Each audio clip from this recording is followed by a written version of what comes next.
Hello mga kabaks, no? Andito naman tayo. So at ay magba-vlog naman tayo ng konting, no? Konting content lang, no? At ay una sa lahat, maraming salamat sa pagserbisyo ko sa Batang Pinoy, no? Sa kay Dr. Chow at kay Sir Lester, yung team medical niya.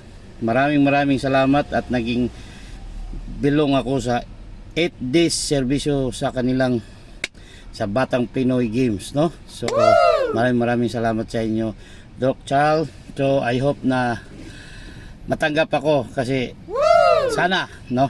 So lalo na din sa grupo kong band, no? Sa dito nagtumatambay kami sa Peace Coat, no? At kay coordinator Roren, no? Maraming salamat sa iyo, Roren. So lalo na sa mother niya. So maraming salamat. So thank you. Shout out din ako sa vlogger One of Mindanao. So amping tayo kung may charity kayo, may vlog kayo o may mga content kayo, amping tayong lahat, no? Lalo na sa THX Team Honda XRM. Kung may charity ka din, may rides kayo, amping tayo. Na-miss ko kayo mga kabaks. Sana may motor na ako. Ngayon wala akong motor, no? So yun lang, no, ang i-shout out ko. At ang i-shout out ko din yung pamilya ko, no? At andito lang, naghahanap buhay ang papa nyo. So yun lang, no, mga kabaks, no? Talagang hindi natin malaman talaga, no, ang buhay natin.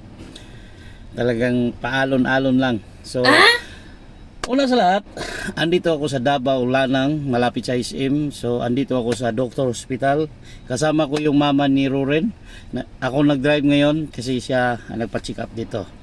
So yun lang. At hindi na natin patagalin ang ating video. Mag-like, mag-share and comment down below, no? Marunong na. So yun lang mga kabaks, no? I hope magustuhan ninyo ang aking vlog this today, no? Monday, tama ba? Monday ba ngayon? Monday. Okay, Monday. So thank you and maraming salamat sa inyo mga kabaks. So adios sa inyong tanan.